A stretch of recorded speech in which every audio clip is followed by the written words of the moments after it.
Gil, what do you find are some of the biggest misconceptions in regards to TRT that the general medical community has? Is this a medical school issue where limited time is put into hormones?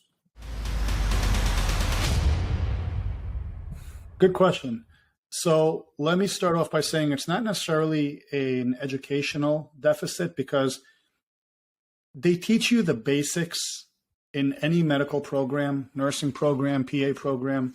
They teach you the basics of physiology, pharmacology, how to care for people, primarily in a hospital setting. Until you get into specialties and clinicals, you're really just focusing on general, emergencies and traumas and cardiology and respiratory are big ones. Diabetes is a big one that's always taught.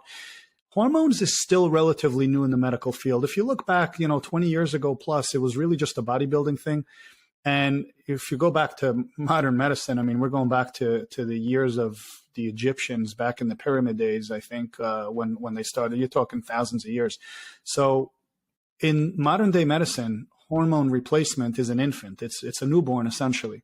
So you have to give the educational facilities time to catch up. But I will say, when we were going over the endocrine system in school, to my dismay, the only thing they touched on was they said, if you replace hormones, and it was specifically for women, post-menopause, and they were going based on old studies with, synthetic, conjugated equine estrogens that were known to cause breast cancer and whatnot. But they were saying how the risk of cancer is so prevalent that you're better off just aging gracefully and accepting it.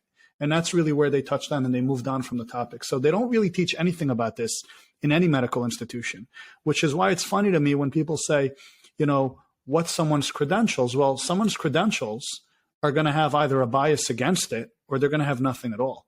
So it's really independent research that brings us here, because I've never in my medical training learned anything about any of this. This was all independent research and experience and collaboration with others. So what we do is not taught in endocrinology, it's not taught in urology, and it's not taught in general medicine. With that said, some of the myths and misconceptions are that testosterone is going to make your hair fall out. That's wrong. Testosterone is going to give you a heart attack. That's wrong. Testosterone is going to give you a stroke. That's wrong. It's going to cause hypertension or high blood pressure. Wrong. It's going to make you aggressive or angry or give you roid rage. It's wrong.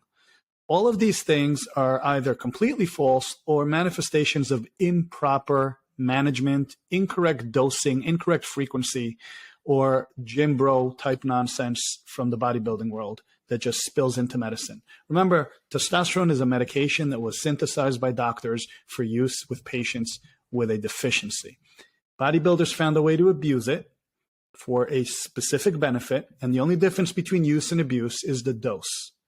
And when you abuse something, you're going to have an adverse effect. All medications are abused, but we don't vilify those medications. We vilify the abuser. With hormones, we never vilify the abuser, we vilify the drug. And that's a problem. So change your mindset and stop thinking of testosterone as a villain.